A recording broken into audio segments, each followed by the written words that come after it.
In the LEGO Technic team, we came up with a really crazy idea. Could we build a full-scale Bugatti Chiron out of LEGO Technic elements and actually make it drive?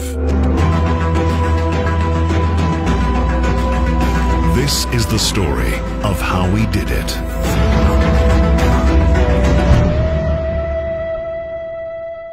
It's one thing to get an idea. It's something else to actually make it happen. But our goal was to prove that with LEGO Technic, you can really build for real. So, our first rule was that at least 90% of our car had to be built from LEGO Technic elements. So the first time I heard about the model, I was really excited because it's something we haven't ever done before. We had also a lot of concerns because we don't do much Technic building here. So we just didn't know if that's actually possible. It's something that moves the boundaries and completely redefines the standard. Before we could even start the construction process, the team had to do a lot of research and sketching. We quickly realized that only a few technical parts could be drawn on computers. Most of the car had to be designed while we were building it. We tried to minimize the construction as it is possible, so not to go with the classical chassis as all the cars have. We tried to minimize everything and to be more close to build for real.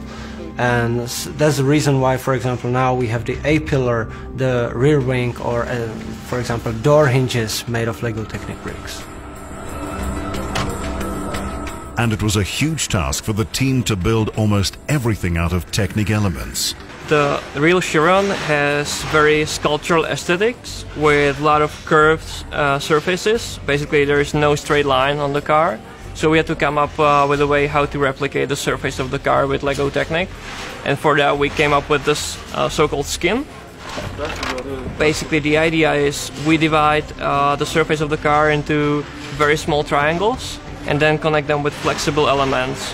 So we can actually have this impression of curved surface. We not only had to build the car, but a special tool for adjusting the outer skin as well.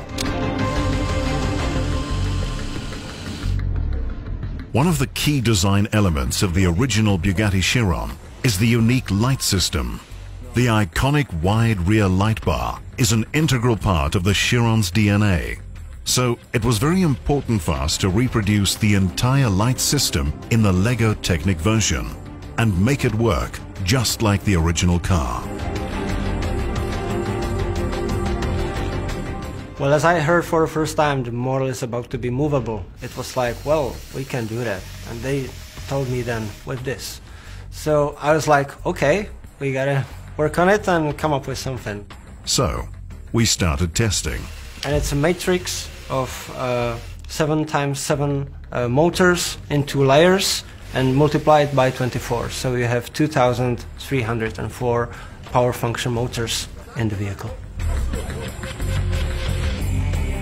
The small LEGO Technic gear wheels were a major concern. They had to move a car with a weight of 1.5 tons. We started by testing other materials like metal, Kevlar and carbon fiber. Well, it was kind of interesting for me that the LEGO Technic gears were better than the Kevlar ones or the carbon fiber 3D printed gears. A major technical challenge on this LEGO Technic version of the Bugatti Chiron was the large rear wing, especially when we decided to make it fully functional and powered by LEGO Technic power function and pneumatic systems. This was a true build-for-real project, and all details had to be perfect. Altogether, the team spent more than 13,000 man-hours constructing the car and used more than 1 million LEGO Technic elements. Every single element was assembled by hand, completely without glue. The final construction had to be both stable and flexible, so the car could drive without breaking apart. And the result was astonishing.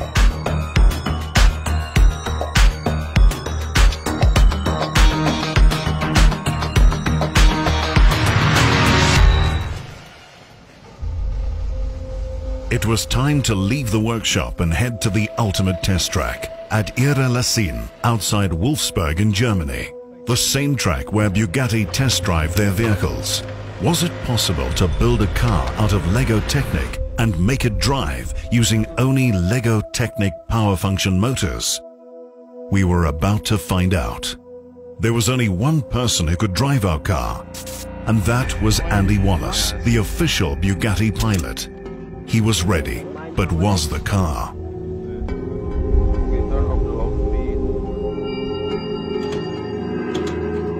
It could drive, but only a few meters.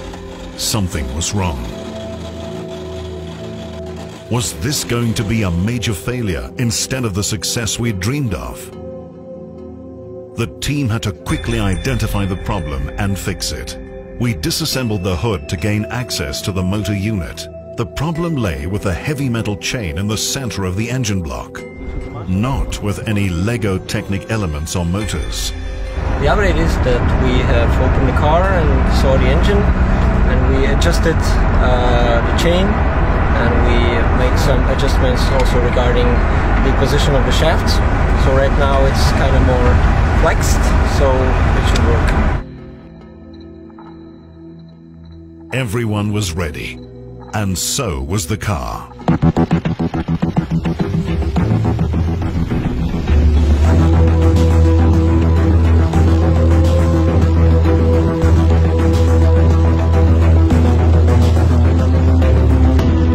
It could really drive. It was an incredible moment. The car drove faster and faster and continued down the track.